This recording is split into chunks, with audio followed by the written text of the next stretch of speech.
Hello दोस्तों, कैसे हो आप सभी लोग। स्वागत है आपका आपके यूट्यूब चैनल आई पेपर क्लासेस में। और दोस्तों, जैसे कि आप लोग देख पा रहे होंगे अपने स्क्रीन पर और थंबनेल में भी आपने देख लिया होगा दोस्तों, हम आपके लिए लेके आए हैं यूपी टैट। यूपी टैट का दोस्तों आपका एग्ज़ाम है नवंबर या फिर दिसंबर में, ठीक है ना। नवंबर में या फिर दिसंबर में दोस्तों ये एग्ज़ाम है आपका। तो इसमें दोस्तों हम करा रहे होंगे आपके 2017 का दोस्तों एक पेपर है आपका, उसमें मैथ्स के क्वेश्चन कितने आए थे उनको हम बहुत बेस्ट वे में कराने की पूरी पूरी कोशिश करेंगे, ठीक है। आगे समझ में। तो दोस्तों आपके आते हैं कितने क्वेश्चन, 30 क्वेश्चन आते हैं मैथ्स के, ठीक है स्टूडेंट्स। मैथ्स के 30 क्वेश्चन आते हैं दोस्तों आपके कौन से एग्जाम में, यूपी टैट या फिर आपका हो गया दोस्तों सी टैट, ठीक है ना। तो ये दोस्तों दोनों एग्जाम है और इनमें ज़्यादा अंतर नहीं आता है दोस्तों। डिफरेंस देखा जाए तो बस केवल थोड़ा सा अंतर आता है, वो भी एडवांस मैथ का, ठीक है ना। ज़्यादा अंतर नहीं होता है यूपी टैट और सी टैट में as compare to UP TET, ठीक है ना। क्योंकि यूपी टैट का दोस्तों जो मैथ्स का पेपर आता है बहुत मतलब सही आता है, अच्छा आता है, ऐसी बात नहीं है। और सी टैट का भी दोस्तों अच्छा ही आता है as compare to UP TET, ठीक है। तो आपस में दोस्तों एक दूसरे के क्या आए हैं, इरिवर्सिबल से इरिवर्सिबल है। तो कोई नहीं, चलो हम करते हैं, आप तैयार दोस्तों, सेशन को स्टार्ट करते हैं। और देखिएगा दोस्तों आज का सेशन है, इसमें हम दोस्तों मैथ्स के क्वेश्चन कर रहे होंगे। पीवाई के क्वेश्चन है दोस्तों, प्रैक्टिस सेट है आपका 2017 का, ठीक है स्टूडेंट्स। और देख भी पा रहे होंगे आपने स्क्रीन पर, देख भी लिया होगा। तो ये है दोस्तों आपके लिए आज की नई क्लास, जिसमें हम दोस्तों मैथ्स के क्वेश्चन करेंगे। तो मैं कहना चाहूँगा दोस्तों वही एक रिक्वेस्ट कि जितने भी स्टूडेंट्स हमारे एग्जाम से तैयारी कर रहे हो चैनल को सब्सक्राइब जरूर कर लेना स्टूडेंट्स। क्या कर लेना, चैनल को सब्सक्राइब ज़रूर कर लेना, ठीक है स्टूडेंट। तो चलिए दोस्तों सेशन को स्टार्ट करते हैं। आपकी स्क्रीन पर है पहला क्वेश्चन, आपकी स्क्रीन पर है। एक खंबा है दोस्तों, एक खंबे का 4/7 भाग कीचड़ में धंसा हुआ है, ठीक है। कितना भाग, 4/7 भाग कीचड़ में धंसा हुआ है। चलो कोई नहीं, जब धसे हुए भाग का 1/3 भाग बाहर खींचा जाता है तो यह पाया गया कि 8 मीटर जो खंबा है ना वो अभी भी कीचड़ में धंसा हुआ है। तो खंबे की टोटल लंबाई कितनी है वो आपको ज्ञात करनी है, ठीक है। बहुत इजी क्वेश्चन, अच्छा क्वेश्चन देखिएगा। क्योंकि कुछ स्टूडेंट ऐसे होंगे जो यूपी टेट की तैयारी कर रहे होंगे, उन्होंने ये प्रैक्टिस सेट लगा लिया होगा, ठीक है ना। कोई नहीं, फिर भी हम दोस्तों एक अच्छे वे में कराने की पूरी पूरी कोशिश करते हैं। देखिए दोस्तों, अब मान के चलिए कीचड़ है, ठीक है। ये कीचड़ है, ये एक पोल है, और उस पोल की जो टोटल लेंथ है, अब मान के चलिए जैसे इन्होंने बताया है 4/7। तो चलो दोस्तों इसको मैं यहाँ से इसके नीचे नीचे ले लूँगा, ठीक है। टोटल लेंथ कितनी बताइए उसकी, 4/7, यानी कि 7 में से दोस्तों 4 भाग धसा हुआ है। अगर टोटल 7 है तो ये निचले वाला हिस्सा होगा ना, ये वाला, ये जो निचले वाला यही तो होगा। ये 4 है और दो ऊपर कितना बचा दोस्तों, 3 नहीं बचा। अगर एक ओरली सोचा जाए क्वेश्चन को करने के लिए तो दोस्तों बताइए क्या सही नहीं है क्या। तो ये क्या कह रहा है कि जब जब जब धसे हुए भाग का 1/3 भाग, अगर टोटल 7 है, 7 में से दोस्तों अगर देखा जाए तो 4 भाग धसा हुआ है, तो बचा हुआ कितना है, 3 भाग। बचा हुआ तो 3 भाग ही है ना जो बाहर है। और उस बचे जब धसे हुए भाग का 1/3 कितना दोस्तों, जब धसे हुए भाग का 1/3, तो धसा हुआ कितना है दोस्तों, 4। उसका 1/3 भाग बाहर खींचा जाता है। 3 में से जब एक भाग बाहर खींच लिया जाता है, चलिए दोस्तों 3 है टोटल, उसमें से एक भाग बाहर खींच लिया आपने, तो बचा कितना फिर अंदर, 2 ही तो बचा ना। तो 4 का 2/3 कितना है दोस्तों, वो दिया है इन्होंने 8 मीटर के बराबर। क्योंकि ये टोटल हमारे पास में आ गया, ये वाला जो पार्ट आया ये आ गया पूरा धसा हुआ भाग। कौन सा दोस्तों, धसा हुआ भाग, ठीक है स्टूडेंट्स। ये हमारे पास में वैल्यू निकल के आ गई धसे हुए भाग की। और ये कितनी दे रखी है दोस्तों, उन्होंने दे रखी है कि 8 मीटर, जो भी है दोस्तों, ठीक है ना। तो कुल मिला के दोस्तों यहाँ से हम निकाल लेंगे, एक की वैल्यू कितनी आएगी, 8/8 गुना 3, ठीक है। समझ गए ना, 4 दूनी 8, तो ये एक से ये कट जाएगा, तो सीधा सीधा एक की वैल्यू कितनी आ गई दोस्तों, 3 आ गई। तो टोटल लेंथ कितनी दोस्तों, 7 थी। इसकी अगर देखा जाए तो ये कितनी थी टोटल, ये 7 है ना, 7। तो टोटल 7 है, तो 7 का 3 गुना कितना होगा दोस्तों, 21 मीटर। कितना हो जाएगा स्टूडेंट्स, 21 मीटर। तो इसका आंसर हो जाएगा आपका ऑप्शन नंबर ए, 21 मीटर। इतना ईजी सा क्वेश्चन था दोस्तों, ज़्यादा कुछ नहीं करना इसमें, ज़्यादा नहीं मेहनत करनी थी, कुछ नहीं करना था, बस केवल एक अपना ओरली माइंड लगाना है आपको, ठीक है। आप इसको चाहो तो एक्स मानकर भी कर सकते हो, कोई दिक्कत नहीं, एक्स मानकर भी कर सकते हो, कोई जरूर मतलब ज़्यादा वो तो है नहीं, एक्स मान के करोगे बहुत जल्द लंबा हो जाएगा, ठीक है ना। इससे अच्छा है कि आप इसको सीधा सीधा ऐसी ओरली कर लो, ठीक है। समझ में आया कि नहीं आया। तो चलिए दोस्तों नेक्स्ट देखते हैं। नेक्स्ट आपकी स्क्रीन पर है, ये देखिएगा आपकी स्क्रीन पर क्वेश्चन है, ए और बी किसी काम को 12 दिन में कर सकते हैं। ये टाइम एंड वर्क का क्वेश्चन आपका दोस्तों, कौन सा है, टाइम एंड वर्क का, ठीक है। और बी और सी उसी काम को दोस्तों 15 दिन में कर सकते हैं। फिर सी और ए उसी काम को 20 दिन में कर सकते हैं। तो ए अकेला उसी काम को कितने दिन में पूरा करेगा। बहुत अच्छा क्वेश्चन आपके एग्जाम के पर्पज से। देखिएगा दोस्तों इसको कैसे करते हैं, बहुत बेस्ट वे में कराने की पूरी पूरी कोशिश करूंगा। मान कर चलिए दोस्तों 2 व्यक्ति हैं, चलो इसका कलर चेंज कर लेते हैं, थोड़ा सा वैसा लग रहा है अजीब सा ही, ठीक है। 2 व्यक्ति हैं ए और बी, ठीक है। उस काम को करते हैं 12 दिन में। चलिए जी, इसको हम एलसीएम मेथड से करेंगे, मैं आपको बता ही चुका हूँ। फिर दो व्यक्ति हैं बी और सी, क्योंकि एक क्लास में दोस्तों पहले भी हो चुकी है डेमो की, ठीक है ना, वो उसको करते हैं दोस्तों 15 दिन में। फिर सी और ए करते हैं, दोनों मिलकर करते हैं उस काम को कितने दिन में स्टूडेंट्स, 20 दिन में कर रहे होंगे। तो सीधा सीधा आप इनका एलसीएम निकालो ना, सीधा सीधा कितना आ जाएगा दोस्तों 60, ठीक है। तो ये कितना हो जाएगा दोस्तों 12 से जब हम इसको डिवाइड करेंगे तो कितना आएगा 5 टाइम्स। तो ए और बी का एक दिन का कितना काम आ गया दोस्तों 5, ऐसी बी और सी का कितना जाएगा दोस्तों 4, ठीक है ना, और ऐसी सी और ए का आ जाएगा आपका कितना 3। तो सी और ए का एक दिन का काम आ गया दोस्तों हमारा। टोटल ये होता है टोटल वर्क, याद है ना आपको, टोटल वर्क ये होता है एक दिन का काम, ये जो निकल के आया है, ठीक है। ये सब कुछ एक एक दिन के काम है। तो कुल मिला के दोस्तों वो पूछ रहे हैं कि ए अकेला उस काम को कितने दिन में करेगा। तो कोई नहीं, तो तीनों की पहले एक साथ निकाल लेते हैं, ए प्लस बी प्लस सी। 3 3 12 दोस्तों, 1 2 2 12 सॉरी 1 2 1 2। तो इस तरीके से दोस्तों 2 कॉमन आ जाएगा सब में से, क्योंकि 2a plus 2b plus 2c आ जाएगा, इज इक्वल टू कितना जाएगा दोस्तों होगा, ये टोटल आ जाएगा आपका 12, ठीक है। तो a प्लस बी प्लस सी इस काम को दोस्तों कितने दिन में कर रहे होंगे, अगर देखा जाए तो ये टोटल काम उनका 12 आ गया। तो तीनों मिलकर कुल कितना काम कर रहे हैं, 6 काम कर रहे हैं। कैसे आया 6 दोस्तों, जब आप 2 से 12 को डिवाइड कर दोगे 6 आ जाएगा। अब वो क्या पूछ रहे हैं, ए अकेला, तो बी प्लस सी कितना कर रहे हैं दोस्तों काम, 4 काम कर रहे हैं बी प्लस सी। तो ए अकेला उस काम को कितने दिन में कर रहा होगा, अब देखिएगा दोस्तों 6, तो ए अकेला अगर करेगा तो 6 माइनस के 4 इज इक्वल टू 2 आ जाएगा ना। तो 2 काम आ गया दोस्तों, एक दिन में वो इतना काम करता है। तो टोटल वर्क वो कितने दिन में करेगा, टोटल वर्क है दोस्तों हमारा 60, उसको 2 से डिवाइड करेंगे तो इतने काम को 30 दिन में कर देगा। बताइए दोस्तों क्वेश्चन समझ में आया कि नहीं आया, बताइए मुझे, कितने दिन में कर देगा दोस्तों, 30 दिन में इस काम को कंप्लीट कर देगा। बहुत इजी वे में, बहुत अच्छे वे में समझाने की पूरी कोशिश की है। देखिए दोस्तों नेक्स्ट आपकी स्क्रीन पर आप देख पा रहे हो अपनी स्क्रीन पर क्या कह रहा है इस क्वेश्चन में। ये क्वेश्चन आपका थर्ड, ए बी सी की भुजाएं हैं दोस्तों, एक त्रिभुज है इस तरीके का आपका दिया हुआ है ये, और इसकी जो दोस्तों भुजाएं वो इस तरीके से दी हुई हैं। देखिएगा कि मध्य बिंदु क्रम से डी और ई और एफ हैं। इसके जो मिड पॉइंट लिए हुए हैं त्रिभुज ए बी सी के, वो लिए हुए हैं डी ई एफ। तो निम्न में से कौन सा सत्य है, इसमें से कौन सा ऑप्शन होगा, देखिएगा सत्य है। अगर देखते हैं दोस्तों इसको हम डायग्राम बनाने की पूरी कोशिश करें, चलो कोई नहीं, इस वाले चित्र से बनाने की करते हैं। देखिएगा ये है आपकी स्क्रीन पर, ठीक है। इसको थोड़ा सा इधर रख लेते हैं, चल भाई इधर आ जा। अब इसके मिड में जो दोस्तों एक वो बनेगा, ठीक है, एक दोस्तों इसके बीचों बीच है, एक क्या है, एक इसके बीचों बीच है। इसको थोड़ा हटा के ये वाला ले लेते हैं। इसका मिड यहाँ पे आ गया ग्रीन वाले से, एक मिड यहाँ पे आ गया, एक इसका मिड पॉइंट यहाँ पे आ गया, एक इसका मिड पॉइंट यहाँ पे आ गया। इन तीनों को मिलाकर दोस्तों एक त्रिभुज और बनाया गया, वो अंदर है इसके, ठीक है। तो ये हो गया ए, ये हो गया आपके कौन सी साइड बी, और ये हो गया आपकी दोस्तों सी साइड, ठीक है ना। ये डी, ये ई और ये एफ, ठीक है। अब वो पूछ रहे हैं कि इनमें से कौन सा ऑप्शन सही है, इनमें से कौन सा ऑप्शन सही है, ठीक है स्टूडेंट्स। तो हमें बताएंगे, कोई नहीं, बहुत अच्छे तरीके से बताने की पूरी कोशिश करेंगे। देखिएगा 1 2 3 4, तो ये जो अंदर वाला जो एरिया निकल के आ रहा है दोस्तों डी ई एफ, ये जो वाला डी ई एफ का क्षेत्रफल है वो 1/4 होगा इस पूरे का। तो 1/4 से दोस्तों हमारा यही वाला ऑप्शन है ना, ऑप्शन नंबर डी, ठीक है। इतनी तो बात समझ सकते हो ना भाई, 1 2 3 4 कैसे भी कर लो, 1 2 3 4 कर लो, तो 1/4 होगा बड़े क्षेत्रफल का, यानी कि बड़े ट्रायंगल का, ठीक है ना। तो ये हो जाएगा दोस्तों इसका ऑप्शन नंबर डी आंसर, ठीक है। आया समझ में किस तरीके से करने की कोशिश करी। नेक्स्ट देखिएगा दोस्तों कैसा लग रहा है, अगर सेशन अच्छा लग रहा हो तो लाइक जरूर कर देना स्टूडेंट्स। देखिए दोस्तों, यदि दो संख्याएं इस तरीके से दी हुई कि उनका अंतर और उनका गुणनफल क्रमशः 5 और 36 है, तो उनके व्युत्क्रमों का अंतर भी बताइए। व्युत्क्रम क्या होते हैं दोस्तों, पहले तो आप मुझे एक बात बताइए, व्युत्क्रम होते क्या हैं। इसे कहते हैं दोस्तों उसका अपोजिट, या फिर उसका सीधी बात बताओ तो उल्टा, ठीक है।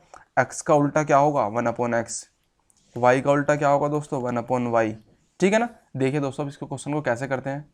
दो संख्याएं, मैंने एक संख्या मान ली दोस्तों x, एक संख्या मान ली मैंने y, ठीक है। अब उनका अंतर दिया हुआ है, तो x minus Y is equal to कितना दिया हुआ है दोस्तों 5, ठीक है। आगे क्या दिया हुआ है दोस्तों, उनका गुणनफल दिया हुआ है एक्स वाई इजकल टू कितना दिया हुआ है दोस्तों, वो दिया हुआ है 36, ठीक है 36। तो एक समीकरण ये आ गई, एक समीकरण ये आ गई। चाहूँ तो मैं इसको डायरेक्ट भी कर सकते हैं, समीकरण कर सांचे में ना पढ़ के, पर समझाना है आपको दोस्तों तो इसलिए, ठीक है। आगे दोनों समीकरण से हम इसको हल करने की पूरी कोशिश करेंगे। तो उनके व्युत्क्रमों का अंतर, व्युत्क्रम x का व्युत्क्रम क्या होता है दोस्तों 1/x, और y का व्युत्क्रम क्या होता है दोस्तों 1/y। इनका अंतर ही तो पूछ रहा है, तो चाहो तो मर्जी है तुम्हारी किसी तरीके से घटा सकते हो। तो देखिएगा 1/y माइनस के 1/x, इनका अंतर ही तो पूछा हुआ है, कितना आ जाएगा स्टूडेंट्स, एक्स वाई आपका एलसीएम आ जाएगा। ठीक है, तो x माइनस वाई आ जाएगा ना इस तरीके से, ये तो जानते हो ना कैसे कैसे करते हैं। तो x माइनस वाई कितना दिया हुआ है समीकरण 1 से 5, और ये कितना दिया हुआ है 36, तो कितना आ गया दोस्तों 5/36। बताइए समझ में आया कि नहीं आया। ये देखिएगा दोस्तों कितना इजी क्वेश्चन है, ऑप्शन ए इसका आंसर है। नेक्स्ट देखिएगा क्या कह रहे हैं इसमें, क्वेश्चन नंबर 5 है आपकी स्क्रीन पर। ठीक है, किसी 2 अंकीय संख्या के अंकों का गुणनफल कितना है दोस्तों 6 है। इस क्वेश्चन को दोस्तों देखिएगा दोस्तों, ये रहा, देख लो ना, यूपी टेट प्राथमिक स्तर कक्षा 1 से लेकर 5 तक के 15 अक्टूबर 2017। ठीक है, ये पेपर है, और आप देख पा रहे होंगे कि किसी 2 अंकीय संख्या के अंकों का गुणनफल 6 है और उस संख्या में 9 जोड़ने से प्राप्त संख्या में अंकों का स्थान बदल जाता है। इस क्वेश्चन के दोस्तों आपके लिए निकलते हैं 2 मेथड, एक तो होता है 1 सेकंड वाला और एक होता है दोस्तों आपका 2 मिनट वाला। ठीक है ना, बताइए दोस्तों आपको कौन सा बताऊं। ठीक है, 1 सेकंड, इसे हम जा सकते हैं बाई ऑप्शन। सो सबसे पहला तो बाई ऑप्शन से जाने की कोशिश करेंगे, फिर मैं दोस्तों आपको इसका दूसरा मेथड भी बताऊंगा। ठीक है ना, एक होता है इसका मेथड किस तरीके से हम करते हैं। ठीक है ना, तो सबसे पहले वाले से चलते हैं। ठीक है ना, देखिएगा सबसे पहले वाला मेथड है बाई ऑप्शन। पहले वाला ऑप्शन है 2 अंकों का गुणनफल कितना 6 है, क्या इनका गुणनफल 6 है, हाँ है, एक तो ऑप्शन ए हो गया हमारा। एक हो गया दोस्तों आपका 5 या 15, 4 या 12, 2 या 6, ऑप्शन डी हो गया। ठीक है ना, अब अगर 23 में अगर मैं 9 जोड़ दूं तो कितना हो जाता है, 23 में अगर 9 जोड़ दूं तो कितना हो जाता है 32। क्या संख्या पलट गई, पलट गई, ऑप्शन डी इसका आंसर हो गया। बताइए इसमें कितना टाइम लगा, इसमें कितना टाइम लगा मुझे आप एक बात बताइए। लगी नहीं 1 सेकंड, 1 सेकंड भी नहीं लगने की, बस देख रहे हो ना, ऑप्शन ए आपका गलत हो जाएगा क्योंकि 16 और 9 25 होते हैं, इसलिए दोस्तों ये बदल जाएगा। ठीक है, तो ऑप्शन नंबर डी इसका आंसर हो गया। ठीक, आया समझ में। आगे देखिएगा दोस्तों कैसे करते हैं हम इसको, कौन सा मेथड से, आपके डिजिट्स वाले मेथड से। देखिएगा क्या कह रहा हूं इसमें, मान लिया आपके पास में होते हैं यूनिट से डिजिट और एक होते हैं टेंस डिजिट। ठीक है ना, तो उसको कुछ भी मान लो, अगर आपने x मान लिया यूनिट से डिजिट और टेंस डिजिट आपने मान लिया इकाई का अंक होता है, सॉरी इकाई का अंक, एक होता है आपका दहाई का अंक। ठीक है, ये मान लिया आपने 10y। ठीक है, x और 10y, तो क्या कह रहे हैं उनका गुणनफल तो 6 है, तो चलो एक समीकरण तो ये बन के आ गया, उनका गुणनफल कितना है 6 है। ठीक है जी, और एक आगे अगर उनमें जोड़ता हूँ तो पहले इसको संख्या बना लेते हैं, इकाई का अंक x प्लस 10y। ठीक है, ये वो संख्या है आपकी कंप्लीट। इसमें अगर वो 9 जोड़ते हैं तो ये संख्या पलट जाती है, ये संख्या पलट जाती है, यानी कि दहाई का अंक इकाई का बन जाता है और इकाई का अंक दहाई का अंक बन जाता है। कोई नहीं, तो चलो अच्छे तरीके से हम इसको करते हैं। ये आ गया दोस्तों, तो एक समीकरण ये आ गई हमारी और एक समीकरण आपकी आ जाएगी यहाँ से निकल कर। ठीक है, तो यहाँ से जो समीकरण निकल के आ रही होगी दोस्तों इसको भी देखते हैं। तो ये हो जाएगा आपका, मेरे माइनस हो जाना चाहिए 10y माइनस के y 9y। ठीक है, x माइनस के 10x यानी कि माइनस के 9x इज इक्वल टू कितना हो जाएगा माइनस के 9। तो इस तरीके से ये आपका आ गया x minus Y is equal to, मैं इन दोनों को इधर ले गया, इसको इधर ले आया फिर दोबारा 9/9। ठीक है, तो ये आ गया आपका 1, तो समीकरण 2 आ गया आपकी ये रही। ठीक है, आगे यहाँ तक समझ, यहाँ तक अगर आपको समझ में आ गया तो आगे चलते हैं। आगे देखिएगा क्या करते हैं इसमें। अब x माइनस वाई तो ये आ गया हमारा स्टूडेंट्स, और आगे देख रहे होंगे एक तो समीकरण ये रही हमारी। ठीक है, पहली और फिर दूसरी, इन दोनों समीकरण से हम x और y की वैल्यू निकाल लेंगे, वो हमारी संख्या निकल कर आ जाएगी। ठीक है, क्योंकि हमने क्या संख्या मानी है, हमने संख्या मानी थी आपकी 10y प्लस x। ठीक है, ये वो संख्या आई थी। ठीक है जी, तो देखिएगा इसमें हम x minus Y X Y की वैल्यू दी हुई है, तो हमें x प्लस वाई निकाल लें तो एकदम बढ़िया लगेगा हमें।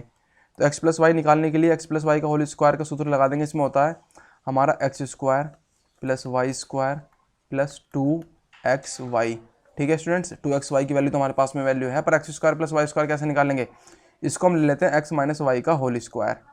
ठीक है ना, x माइनस वाई का whole square is equal to X square plus Y square, क्या हो जाएगा दोस्तों माइनस के 2xy, और जब वो इधर आएगा तो हो जाएगा 2xy 2xy 2xy 4xy।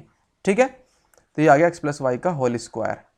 ठीक है स्टूडेंट्स, x माइनस वाई कितना दिया हुआ है 2, कितना है students x minus Y 1, sorry 1 2 याद आ रहा है, 1 का स्क्वायर 1 प्लस 4 इंटू कितना है x वाई 6, तो ये कितना हो गया दोस्तों ओवरऑल आ गया हमारा 25। कितना आ गया स्टूडेंट्स 25। ठीक है, जब ये 25 आ गया तो आगे चलते हैं। एक्स प्लस वाई का होल स्क्वायर मतलब कितना हो जाएगा ये, अगर देखा जाए तो X plus Y is equal to, देख लेना दोस्तों, अंडर रूट में आ जाएगा 25, ठीक है। तो इसकी वैल्यू आ गई आपकी 5। तो एक्स प्लस वाई कितना आ गया 5, और एक्स माइनस वाई कितना आया था आपका 1, ठीक है। आया समझ में। तो कुल मिला के दोस्तों एक्स की वैल्यू कितनी आ गई 3, और वाई की वैल्यू आ गई आपकी 2। देख रहे हो ना, 3 में से 2 गया 1, और 3 और 2 5, या फिर 3 दूनी 6। एक्स वाई की वैल्यू कितनी हुई थी 6, ठीक है ना। तो हमने संख्या मानी थी दोस्तों, क्या मानी थी 10y प्लस एक्स। याद है ना आपको, नहीं है याद, देखिए मैं बताता हूँ, देखा ये रही, देख रहे हो ना, ये जो संख्या मानी थी वो यही तो है, ये वाली। तो कोई नहीं, इसका आंसर निकाल लेते हैं अब। 10y प्लस एक्स ये संख्या मानी थी, 10 गुना y की वैल्यू कितनी है आपकी, y की वैल्यू हमारी आई है 2, प्लस x की वैल्यू आई 3, तो ये संख्या होगी आपकी 23। 10 दूनी 20 और 3 23। बताइए दोस्तों इसमें कितना टाइम लगा, और वो ऑप्शन वाला मेथड आपको अच्छा लगा क्या, ये वाला मेथड आपको अच्छा लगा। आना हमें दोनों चाहिए, क्योंकि पता नहीं क्वेश्चन किस तरीके का आ जाए, ठीक है। तो समझ में आया दोस्तों किस तरीके से हमने क्वेश्चन को करने की पूरी पूरी कोशिश करी, आया समझ में। आगे चलते हैं, आगे देख पा रहे हो अपनी स्क्रीन पर नेक्स्ट क्वेश्चन है, ये देखिएगा, बहुत अच्छा क्वेश्चन है, कोई नहीं यहाँ आ जा भाई, ठीक है। किसी आयत चित्र में आयत की ऊंचाई क्या दर्शाती है। उसमें जो आयत की जो ऊंचाई होती है, जैसे आपका ये आयत है, इसको हम ऐसे ना बना सके, ऐसा भी तो कर सकते थे। अरे यार हाँ, ये भी तो है, ये भी तो है, ठीक है ना। ये आपका क्या नहीं बन गया आयत, ठीक है। अब देखिएगा क्या कह रहा हूं मैं इसमें, आयत की ऊंचाई ये होती है इसकी लेंथ, ये होती है इसकी दोस्तों ब्रेथ, ठीक है। ये होती है लंबाई, ये होती है चौड़ाई, ठीक। अब वो पूछ रहे हैं ऊंचाई क्या दर्शाती है, उस वर्ग की बारंबारता, उस वर्ग की चौड़ाई, उस वर्ग की परिसीमा, उस वर्ग की निम्न सीमा, ठीक है ना। मानकर चलिए दोस्तों ये क्या, ये ए बी और सी और डी क्या है, एक आयत है, ठीक है ना। और जिसमें जो ए बी भुजा है ना, ए बी जो भुजा है उस आयत की क्या है लंबाई है, सिंपल सी बात है, ये क्या है लंबाई है, ठीक है। और जो बी सी भुजा हुई है उसकी क्या है, ये चौड़ाई है, जो वाली है चौड़ाई, सिंपल सी बात है। वो एल और बी का मतलब भी होता है लेंथ इंटू ब्रेथ, ठीक है ना। जबकि वर्ग अतः वर्ग की ऊपरी सीमा बराबर होगी आयत की निम्न सीमा से। एक वर्ग का निर्माण किया जा सकता है अर्थात उस वर्ग की ऊपरी सीमा दर्शाती है, ठीक है ना। अगर मैं इसको दोस्तों कंपेयर करूं एक वर्ग के साथ में, किसके साथ में स्टूडेंट्स, वर्ग के साथ में, ठीक है। ये मान के चलिए वर्ग है, ठीक। इस वर्ग के साथ में इसको कंपेयर कर रहा हूं, तो इस वर्ग की जो ऊंचाई होगी ना, ये हमारी कौन सी कहलाएगी दोस्तों, उसकी ऊपरी सीमा कहलाएगी। कौन सी ऊपरी सीमा, ये वाली जो होगी, ठीक है, ठीक है ना। उसकी जो ऊंचाई है वो उसकी हमारी क्या कहलाएगी, ऊपरी सीमा कहलाएगी। आया समझ में किस तरीके से हमने उसको करने की कोशिश की, ठीक है स्टूडेंट्स। आगे देखिएगा नेक्स्ट क्वेश्चन आपकी स्क्रीन पर है। अगला क्वेश्चन है, बहुत अच्छा क्वेश्चन है ये दोस्तों। कुछ इसमें जो मैथ्स में आते हैं ना आपके पैडागोगी, एक होता है पैडागोगी, ठीक है ना। ये उसके क्वेश्चन चल रहे हैं, बहुत इजी होते हैं, आपको समझ में बहुत आसान आ जाएंगे, क्योंकि जिसने मैथ्स का स्टूडेंट होगा तो बहुत इजी होगा। देखिएगा, एक रचनात्मक कक्षा में शिक्षण को जो टीचर्स होते हैं उनको निम्न में से क्या नहीं करना चाहिए। जो टीचर्स को विद्यार्थियों को प्रश्न के हल ढूंढने के लिए अपनी नीतियां विकसित कर देना। अगला, विद्यार्थियों को सूत्र रटने के लिए कहना, ऐसी परिस्थितियां बनाना जिनमें विद्यार्थी हल खोजने में प्रवृत्त हो, सिंपल सी बात है, ये भी बढ़िया है। विद्यार्थियों को गणितीय संसाधनों के अपने अर्थ बना देना, बिल्कुल सही बात। इनमें दोनों में देखते हैं, विद्यार्थियों को प्रश्नों को हल ढूंढने के लिए अपनी नीतियां विकसित कर देना, ये भी सही है। विद्यार्थियों को सूत्र रटने के लिए कहना, विद्यार्थियों को सूत्र रटने के लिए कहना। अब मैं आपको कह लूँगा कि स्टूडेंट्स ये वाला सूत्र रट लेना, इस वाला सूत्र रट लेना, तो वो 1 या 2 टाइम के लिए याद रहेगा आपका, 1 या 2 टाइम के लिए याद रहेगा। फिर अगली टाइम जो तीसरी बार या चौथी बार जब उसकी जरूरत पड़ेगी ना, तो फिर कुछ और ही करोगे तुम, सीधा सीधा, सही बता रहा हूँ मैं आपसे। तो यही होता है दोस्तों। तो हर टीचर को रटने वाली क्षमता जो होती है ना, वो उसको नहीं करना चाहिए। आया समझ में किस तरीके से। तो चलिए स्टूडेंट्स, इसका ऑप्शन हो जाएगा आपका कौन सा, बी, ठीक। नेक्स्ट आपकी स्क्रीन पर है, बहुत अच्छा क्वेश्चन है, देखिएगा इसमें क्या कह रहे हैं। दो कोटिपूरक कोणों का अंतर 40 डिग्री है, तो दोनों कौन होंगे। सिंपल सी बात है, इस क्वेश्चन के भी 2 मेथड है। एक तो आप ऑप्शन से जा सकते हैं, ठीक है, और एक आप इसके कॉन्सेप्ट से जा सकते हैं, वही मेथड से, ठीक है ना। तो दोनों तरीके से हम जा सकते हैं। तो देखिए दोस्तों, सबसे पहले हम ऑप्शन से करने की कोशिश करते हैं। पहले तो कोटिपूरक कोण होता क्या है वो पता होना चाहिए। कोटिपूरक कोण क्या होते हैं, कोटिपूरक कोण वे होते हैं दोस्तों जिन दो कोणों का योग, दोस्तों थोड़ी सी राइटिंग ऐसी आएगी, जिन दो कोणों का योग 90 डिग्री होता है। ठीक है, जिन दो कोणों का योग 90 डिग्री होता है वो होते हैं दोस्तों कोटिपूरक कोण। या फिर दोस्तों एक कोण अगर मान के चलूँ, दो कोण में एक x मान लिया, एक मैंने y मान लिया, ठीक है ना, तो जिन दो कोणों का अंतर, एक कोण दूसरे कोण का क्या होता है दोस्तों, कोटिपूरक कोण होता है, तो उन दोनों कोणों का योग कितना होता है, 90 डिग्री होता है। ठीक है, याद रहेगा। देखिएगा अब कैसे करते हैं, इसमें देख ले किन किन का योग 90 आ रहा है। ठीक है, 65 5 70 30 खत्म, 70 और 30 खत्म, ठीक है ना, और ये भी खत्म, तो सीधा सीधा ऑप्शन से ऑप्शन सी हो जाएगा इसका आंसर। बताइए इसमें क्या था, कोई बुराई है नहीं है ना। अब देखिएगा दोस्तों कैसे करते हैं हम इसको, कॉन्सेप्ट के मेथड से। तो x प्लस वाई 90 है, जबकि x माइनस वाई कितना दिया हुआ है, वो अंतर की बात आ रही थी ना, तो ये अंतर वो दिया हुआ है 40 डिग्री। ठीक है ना, तो इन समीकरण को आप हल कर ही सकते हो, बहुत इजी वे में कर सकते हो। ठीक है ना, तो ये आ गया आपकी समीकरण 1 और ये आ गया आपकी 2। तो x और x 2x इक्वल टू कितना आ जाएगा, 90 40 130, x की वैल्यू कितनी आ गई 65, 65 इस ऑप्शन में कौन से में है, ये रहा, आया ना, ये भी है पर ये तो खत्म कर दिया हमने बाई ऑप्शन। अब देखिए x की वैल्यू 65 है तो y की वैल्यू कितनी हो जाएगी दोस्तों 25, क्योंकि दोनों कोनों का योग कितना आना चाहिए 90। आया समझ में किस तरीके से किया, तो इसका ऑप्शन नंबर ये हो जाएगा आपका सी। ठीक है, नेक्स्ट देखिएगा, बहुत अच्छा क्वेश्चन है, इसमें क्या कह रहे हैं, ये संख्या दी हुई है, इसको 12 से भाग करने पर शेषफल क्या बचेगा। चलो इस क्वेश्चन को आप खुद कर लेना, ठीक है ना, शेषफल तो आप निकाल ही लोगे, रिमाइंडर ये भी निकलेगा क्या। नेक्स्ट इस क्वेश्चन का जवाब मुझे चाहिए, कमेंट्स में चाहिए फास्ट, ठीक है ना, इस क्वेश्चन का मुझे कमेंट में आंसर भी चाहिए, ये मैंने आपके लिए दिया इसी वजह से दिया है। ठीक है ना, अगला क्वेश्चन है, किसी भी विद्यार्थी में निम्न में से क्या आंकना चाहिए। किसी भी विद्यार्थी में अगर दोस्तों अगर देखा जाए कि मुझे अगर इस तरीके से कंडीशन दे दी जाए कि आपके अंदर कौन सी एबिलिटी है, देखिए क्या करते हैं इसमें हम, देखिएगा, गणितीय संप्रेक्षण, बिना समझे रटने की क्षमता, शिक्षक को चुनने की क्षमता, या फिर अवधारणाएं न समझने पर समझने पर भी प्रश्न न पूछने की प्रवृत्ति। ठीक है, तो इसमें से कौन सी नहीं होनी चाहिए और कौन सी होनी चाहिए। ठीक है, तो गणितीय संप्रेक्षण सही होता है, बिना समझने रटने की क्षमता भी देखनी चाहिए, बिल्कुल सही बात है, और शिक्षक को सुनने की क्षमता ये तो होती है, अवधारणाएं न समझने पर किसी प्रश्न पूछने की प्रवृत्ति, ये बिल्कुल सही है। अगर तुम्हारी समझ में कुछ आ भी नहीं रहा है ना, और तुम वहाँ मूक बाधिर होकर बैठे हुए हो ना गूंगे की तरह, तो फिर तुम बेकार हो। ठीक है ना, फिर तुम बेकार हो। तो इसलिए दोस्तों जो समझ में नहीं आया उसे पूछा करो, उसे पूछा करो, ठीक है ना, कमेंट किया करो कि सर आपने क्वेश्चन एक बताया था, आपने वो गलत किया, आपने वो सही किया, वो मेरी समझ में नहीं आया, तो इसलिए इसका ऑप्शन नंबर डी हो जाएगा। ठीक है ना, अगला क्वेश्चन आपकी स्क्रीन पर है, बहुत अच्छा क्वेश्चन है। इसमें क्या कह रहे हैं, अधिकतम और न्यूनतम प्रेक्षण की रेंज क्या होती है, रेंज या फिर अंतर क्या कहलाता है, वो कहलाता है, सॉरी रेंज कहलाता है, अरे चलो कोई नहीं, इसका सूत्र भी लिखा हुआ है। देखिएगा दोस्तों, मैं आपको एक सीरीज बना के दिखाता हूँ सबसे पहले, ठीक है, जैसे आपका लिखा हुआ है 12, ये जो सीरीज होगी वो आपकी आरोही क्रम में होगी। कौन सा दोस्तों, आरोही क्रम में, ठीक है ना, क्योंकि सबसे पहले हम उसको आरोही क्रम में लिखते हैं, तो 12 13 15 17 18 20, ठीक है।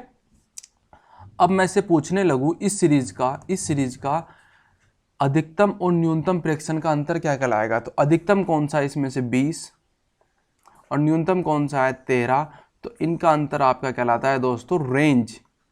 ठीक है, इस सीरीज की रेंज क्या है, इस सीरीज की जो बताओगे कि सर इस सीरीज की जो सबसे छोटी संख्या है वो 12 है और सबसे बड़ी संख्या 20 है, तो वही उसकी रेंज कहलाती है। ठीक है ना, तो ये आ गया आपकी 8, ठीक है ना, तो ये क्या कहलाती है दोस्तों, परिसर या फिर परास। ठीक है, इसका ऑप्शन नंबर सी आंसर हो जाएगा। अगला देखिएगा, अगला क्वेश्चन है, सबसे छोटी अभाज्य संख्या कौन सी होती है। बहुत छोटे छोटे क्वेश्चन है, देखिएगा बहुत छोटा क्वेश्चन नहीं लग रहा आपको ये, अभाज्य संख्या कौन सी है, भाज्य संख्या कौन सी है, वास्तविक संख्याएं कौन सी है, आपकी काल्पनिक संख्याएं कौन सी हैं, ये सारी डेफिनेशन आपकी तीसरी चौथी क्लास की हैं स्टूडेंट्स, तैयार कर लेना बहुत अच्छे तरीके से। ठीक है, पूर्ण संख्याएं कौन सी होती हैं, पूर्णांक कौन से होते हैं स्टूडेंट्स, धनात्मक पूर्णांक हो गए, ऋणात्मक पूर्णांक हो गए, सब कुछ पता होना चाहिए आपको। ठीक है ना, सबसे छोटी आप देख भी पा रहे होंगे कौन सी है, 2 है, ठीक है ना, एक नहीं होती, याद रहे। अगला क्वेश्चन आपकी स्क्रीन पर, ये अच्छा क्वेश्चन देखिएगा, इसमें क्या कह रहे हैं, अच्छा है, क्या ये भी एकदम हलवा क्वेश्चन है, कोई नहीं, इसको भी करेंगे, जब करने बैठे हैं तो करेंगे ही। किसी संख्या का 3/4 का 2/3 24 के बराबर है, तो उस संख्या का 1/4 क्या होगा? तो बताइए दोस्तों, इसको करके दिखाऊं या खुद करोगे? चलो कोई नहीं, इसको कर लेते हैं। किसी संख्या, मान लियो संख्या x है, x का कितना 3/4। अरे वाह, क्या लिखा जा रहा है भाई, क्या लिखा जा रहा है, देखिएगा। किसी संख्या x का 3/4 का 2/3 बराबर है 24 के, ठीक है ना, जो निकल के आएगा उसका 1/4 क्या होगा? तो सिंपल सी बात है, 3 दूनी 6 चौक 24, 4 बार कट गया, 4 × 12 4 48, बिल्कुल सीधा सीधा 48 आ गया x की वैल्यू। तो इसका 1/4 क्या होगा? क्या होगा 1/4? 12 हो गया। इतना इजी सा क्वेश्चन था। अगला ये है, देखो दोस्तों, इसको करो, ये है अच्छा क्वेश्चन, तो बहुत बेस्ट क्वेश्चन है ये वाला, एसएससी के एग्जाम में भी पूछा जाता है क्वेश्चन, ठीक है ना। 7 + 2√10 का वर्गमूल क्या है? अब ये बताइए वर्गमूल होता क्या है? सबसे पहले तो ये होता है स्क्वायर रूट, इंग्लिश में बोलते हैं इसको स्टूडेंट्स स्क्वायर रूट, ठीक है, क्या कहते हैं? स्क्वायर रूट, ये होता है इसका साइन, ठीक। तो 7 + 2, ओहो थोड़ा सा स्टूडेंट्स, कोई नहीं, 7 + 2√10, ठीक है, इसको हमें बनाना है वर्गमूल। तो कोई नहीं, करते हैं स्टूडेंट्स, देखिएगा आप कैसे करते हैं। 7 है तो हमारे पास में एक फॉर्मूला होता है a² + b² + 2ab, ठीक है। इसको इस फॉर्मेट में बनाने की पूरी कोशिश करो, क्योंकि ये फॉर्मूला होता है आपका a + b का होल स्क्वायर, और जब स्क्वायर अंडर रूट में होगा तो ये कट जाएगा और इससे a + b की वैल्यू निकल कर आ जाएगी। तो कुल मिला के आपको इस फॉर्मूले का यूज़ करके इसको बनाना है। तो ये जो 7 है, मैं इसको अगर a² + b² में तोड़ता हूँ तो एक को मान लेता हूँ 5, एक को मान लेता हूँ 2, तो √5 और √2 ही तो बनेगा। बताइए, √5 और √2 ही तो बनेगा, ठीक है। तो √5, अब √2 का जब मैं स्क्वायर करूंगा तो कितना आएगा? बताइए, आ रहा है ना समझ में? प्लस 2√ab, रूट में तो है ही ऑलरेडी, तो यहाँ पे 2 × 5 नहीं लिख दूं? तो ये कंप्लीट अंडर रूट आ गया, ठीक है। तो ये फॉर्मूला हो गया a² + b² + 2ab। तो √5 + √2 का होल स्क्वायर, ठीक है। स्क्वायर से रूट कट जाएगा तो कितना जाएगा? √5 या फिर √2 + √5, आंसर आ जाएगा आपका, ठीक है। ये आ गया इसका आंसर, ऑप्शन नंबर डी। बहुत अच्छा क्वेश्चन है स्टूडेंट्स, ये आपके हजारों बार एग्जामों में पूछे जाते हैं और ये अच्छे क्वेश्चन होते हैं, क्योंकि हर किसी के बस की नहीं होता ये वाला फॉर्मूला बनाकर इस तरीके से करके लाना, ठीक है। जिसको समझ में आता है तो सिंपल सी बात है, वो तो बढ़िया बात है, अदरवाइज फॉर वो पता नहीं क्या प्रॉब्लम कर रहा है, उसको पता होगा, ठीक है ना। नहीं समझ में आएगा तो कमेंट कर देना, वैसे समझ में आ ही गया होगा अधिकतर हो गए। नेक्स्ट आपकी स्क्रीन पर इसमें क्या कह रहे हैं जरा देखिएगा। सांख्यिकी में प्रसरण का विश्लेषण निम्न कौन सी विधि से होता है? ये वाला क्वेश्चन आपके एग्जाम में पूछा हुआ था यूपी टेट का, ठीक है, 2017 का एग्जाम में। तो ये जो मतलब ये प्रसरण का विश्लेषण नामक विधि का मुख्य श्रेय था किसका था? ये था आपका दोस्तों, कौन सा है इसमें है आपके R.A. फिशर। ये आपकी डेफिनेशन है छोटी सी, कौन है? R.A. फिशर, ठीक है ना, इसको याद कर लेना, R.A. फिशर, ठीक है। जैसे आपने देखा होगा श्रीधराचार्य, उनका एक अपना सूत्र है, ठीक है। तो ऐसे सबका रहेगा, ठीक है, सबके अपने अपने सूत्र हैं, श्रीधराचार्य का भी सूत्र है, ये हो गए सबके, ठीक है। तो चलो कोई नहीं, आगे देखते हैं आगे क्या कह रहे हैं इसमें। नेक्स्ट आपकी स्क्रीन पर इसमें देखिएगा, किसी संख्या का 60% का 3/5वां भाग 36 है। मान लिया वो संख्या x है, x का 60% कितना होता है स्टूडेंट्स? 60/100। बहुत इजी वे में कराने की कोशिश कर रहा हूँ, पूरे इजी वे में, इससे ज़्यादा नहीं करा सकता। का 3/5वां भाग कितना है? 36 है। तो वह संख्या है कितनी? अब इसको कैलकुलेट करना है आपको, और कुछ नहीं करना है, 0 से 0 कट गई, ठीक है। और अगर देखा जाए तो 3 और 6 18 अपॉन में 50 = 36, तो 18 × 2 टाइम्स 50 गुना 2, x की वैल्यू कितनी आ गई 100। ठीक है, इससे ज़्यादा इजी वे में नहीं हो सकता। नेक्स्ट पाई। पाई क्या है दोस्तों, आपको बताना है पाई जो है ये क्या है, एक अपरिमेय परिमेय अभाज्य है। ये बहुत अच्छा क्वेश्चन है आपके एग्जाम के लिए दोस्तों, याद रख लेना। इरेशनल नंबर होती है हमारा पाई, क्योंकि पाई की वैल्यू होती है 22/7। ठीक है, ये तो पता ही है ना, पाई की वैल्यू होती है 22/7 और ये एक अपरिमेय संख्या होती है। ठीक, नेक्स्ट क्वेश्चन आपकी स्क्रीन पर 108। आप कौन से क्वेश्चन पर आ गए हैं दोस्तों, हम आ गए हैं 108वें नंबर के क्वेश्चन पर आ गए हैं। कुल मिलाकर ये आपको होगा आई थिंक मतलब 30 क्वेश्चन है टोटल। ठीक है ना, और हमने 91 से स्टार्टिंग करी थी, 91 से लेके ये होंगे आपके लगभग 90, 30, 120। हाँ ठीक है ना, तो कोई नहीं, चलो a/b, a/3, b/4, c/7 हो तो a इस तरीके इसकी वैल्यू बताइए। ये आपके अलजेब्रा का क्वेश्चन है, अलजेब्रा का क्वेश्चन है। ठीक है ना, अच्छे क्वेश्चन आते हैं अलजेब्रा में दोस्तों, क्या कह रहा हूँ, अच्छे क्वेश्चन आते हैं अलजेब्रा में, बहुत बेस्ट आते हैं। ठीक है ना, कोई नहीं, करते हैं इस क्वेश्चन को। तो इस क्वेश्चन को करने के दो तरीके हैं, आप इसको एलसीएम ले लीजिए।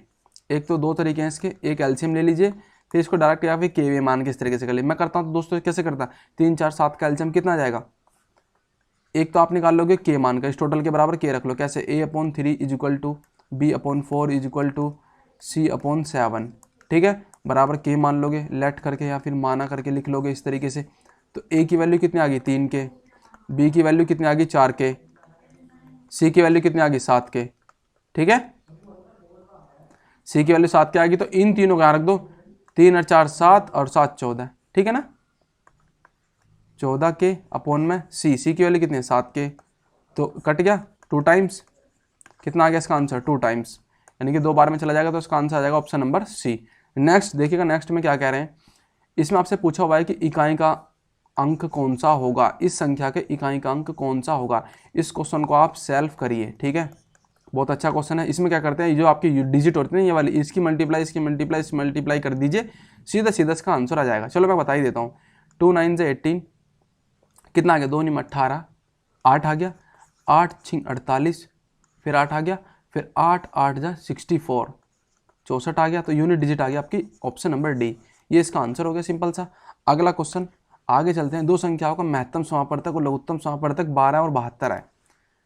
जो लैस है और मैं से दिया हुआ है दोस्तों, वो 12 और 72 दिया हुआ है। तो यदि इन संख्याओं का योग 60 हो तो इनमें से कौन सी एक संख्या होगी, कौन सी एक संख्या होगी। मान लिया वो दो संख्या कौन सी है, एक x है और एक y है। ठीक है, और उनका मैसेज दिया हुआ है दोस्तों, मैसेज जो दिया हुआ है वो दिया हुआ है अच्छे तरीके से अगर देखा जाए तो मैसेज कितना है 12 है ना, 12, तो 12 जो दोनों में कॉमन है ना, तो 12xy हो जाएगा। ठीक है, और लघुत्तम समापवर्तक कितना दिया हुआ है दोस्तों, वो दिया हुआ है 72। तो चलो इसको ये अरे चलो इसको दोबारा लिख लेते हैं, 12x और दूसरी संख्या होगी 12y। ठीक है ना, दो संख्याएं ये है हमारी, उनमें से दोनों में कॉमन क्या है 12, तो ये तो हो गया मैस है।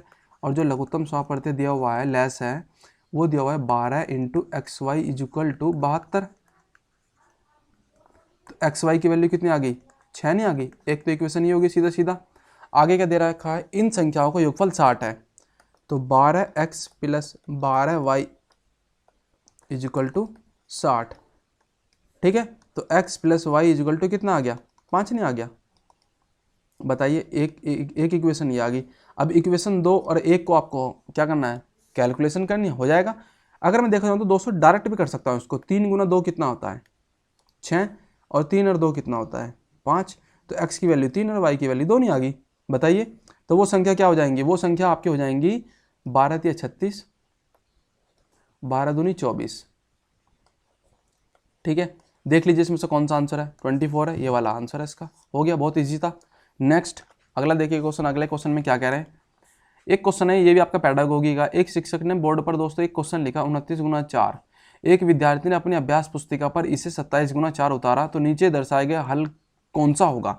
अगर देखा जाए तो दोस्तों 29 × 4 ज़्यादा अंतर नहीं आ रहा होगा। ठीक है ना, 29 × 4, 4 9 जा कितना होता है 36। ठीक है, 4 2 जा 8 और 3 कितना होता है दोस्तों, ठीक 116 आया। अब देखिएगा क्या कह रहे हैं इसमें,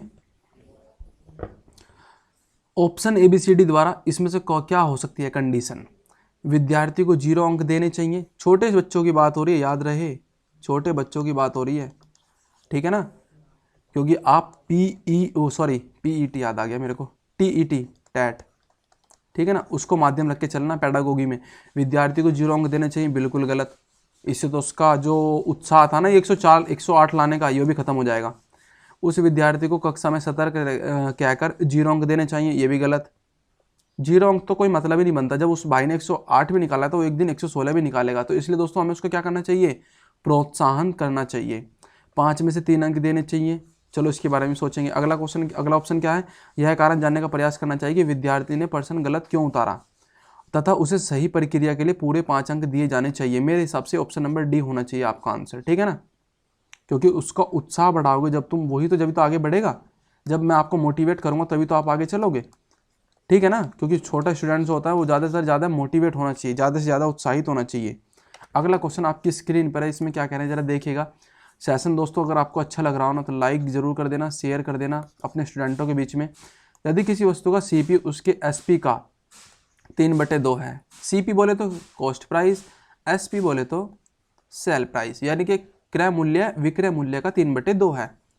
चलो कोई नहीं, इसको सीपी लिख लेता हूँ, इक्वल टू क्रय मूल्य विक्रय मूल्य का 3/2 है।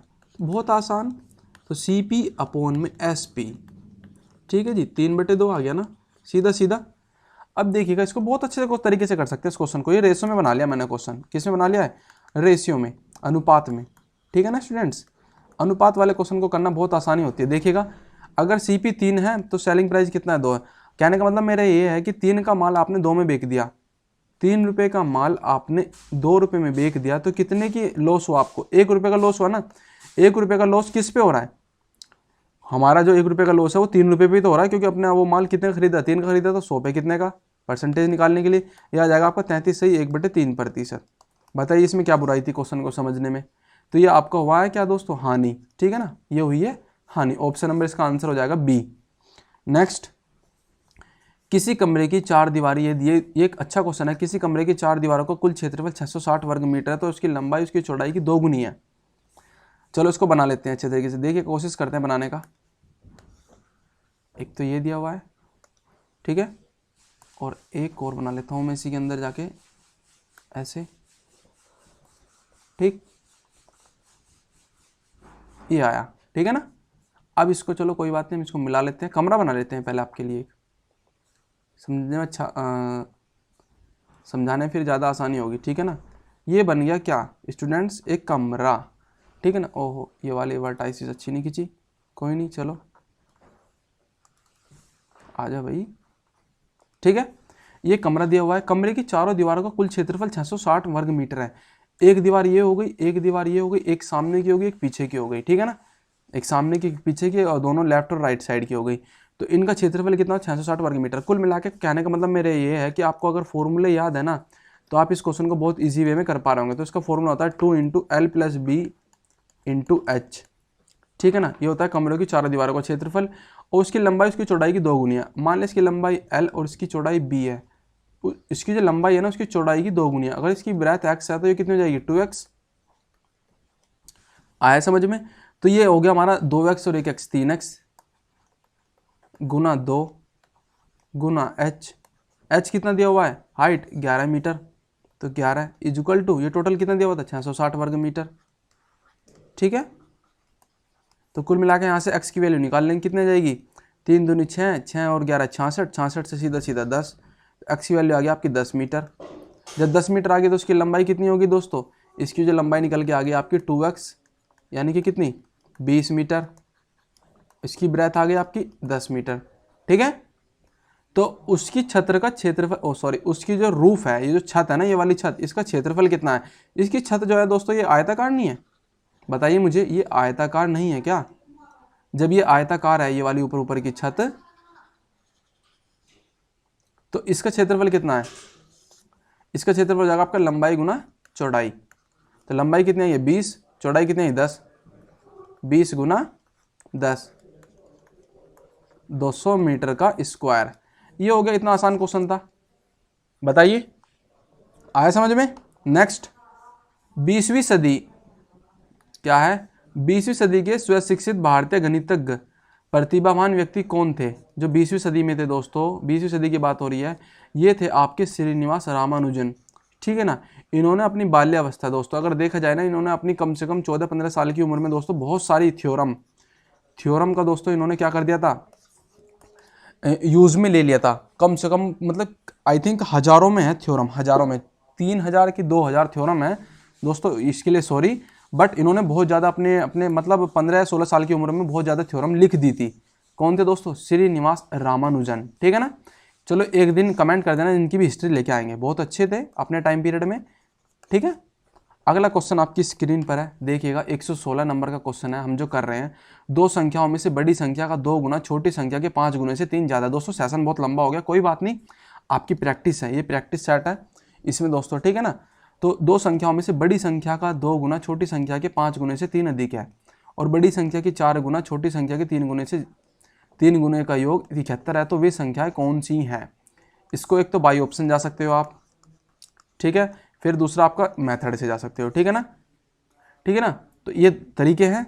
अगर देखा जाए तो इसको हम थोड़ा सा मेथड से कोशिश करते हैं पहले करने की। एक तो संख्या x है, एक संख्या y है, तो मैंने x बड़ी मान ली, y छोटी मान ली, ठीक है ना।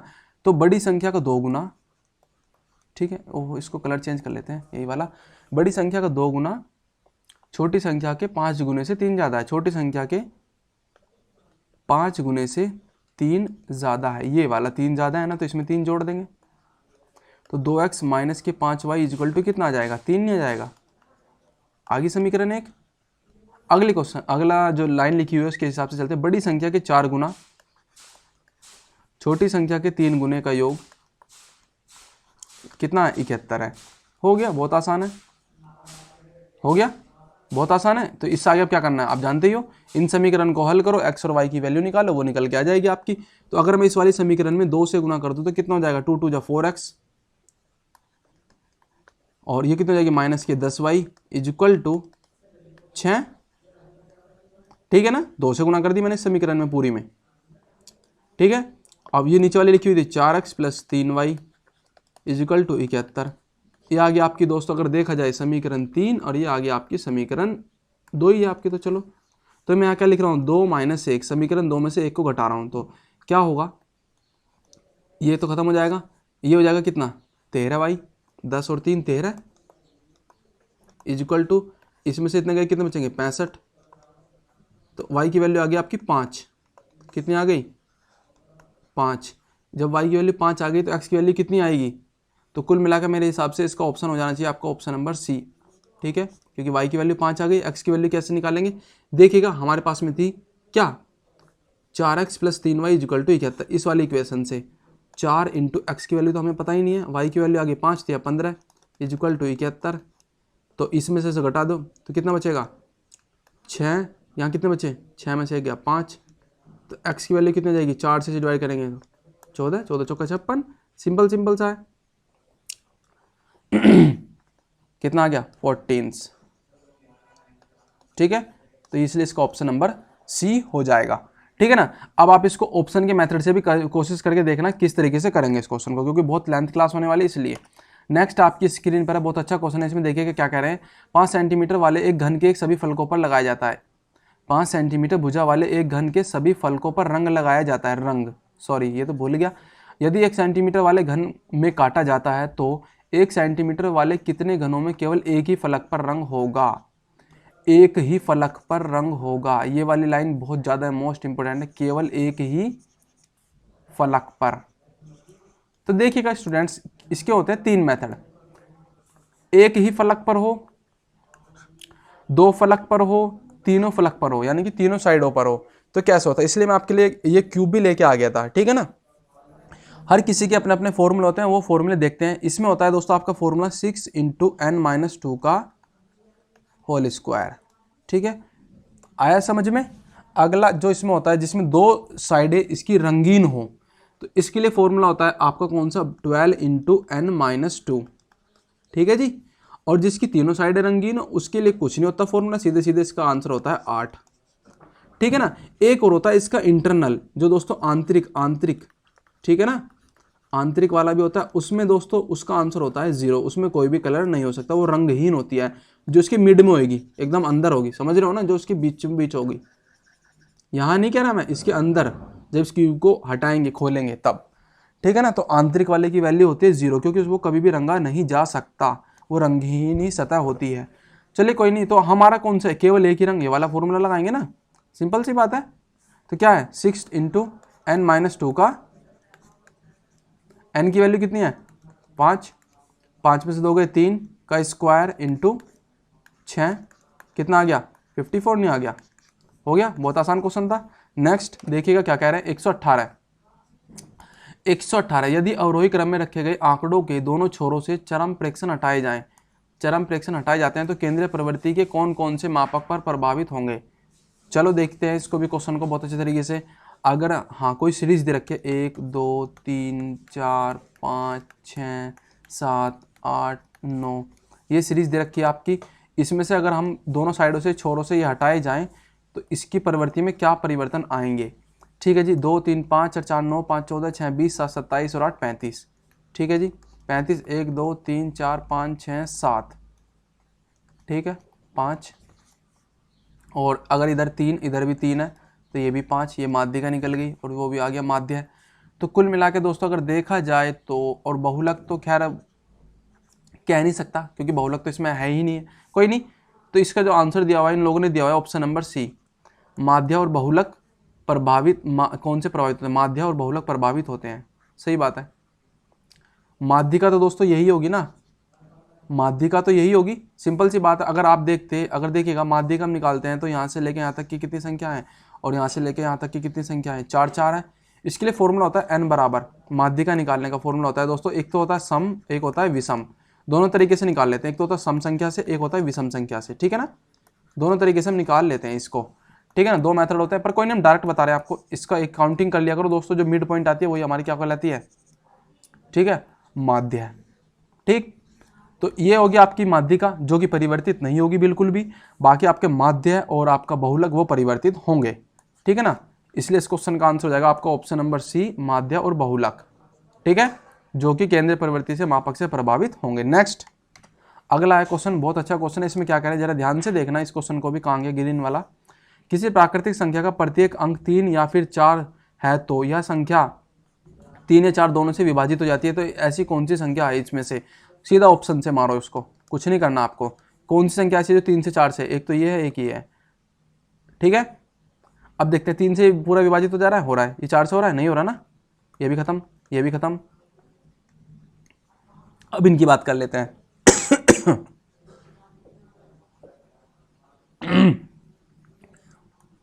पानी पी लेता हूं बस, 2 मिनट रुकिएगा।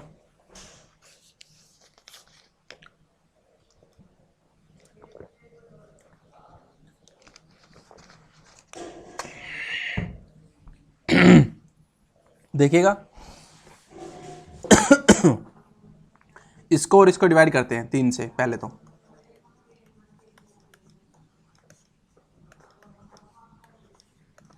समझ में आ रहा है। बस तो यही है, सीधा सीधा हम आगे अगले वाला करने के नहीं है, जब पूरा पूरा क्लियर डिवाइड हो गया ये वाला, क्योंकि आप इसमें 4 आगे लगाओगे गड़बड़ हो जाएगी। नेक्स्ट लास्ट क्वेश्चन इस सीरीज का, बहुत अच्छा क्वेश्चन आपके लिए। पंचभुज के सभी अंतःकोणों का योग कितना होता है, वो हमें ज्ञात करना है। पंचभुज, ठीक है, कितनी साइड होगी, n बराबर 5। फॉर्मूला याद होना चाहिए बस, केवल सिंपल सी बात यह कि अंतःकोणों का योग का फॉर्मूला क्या होता है।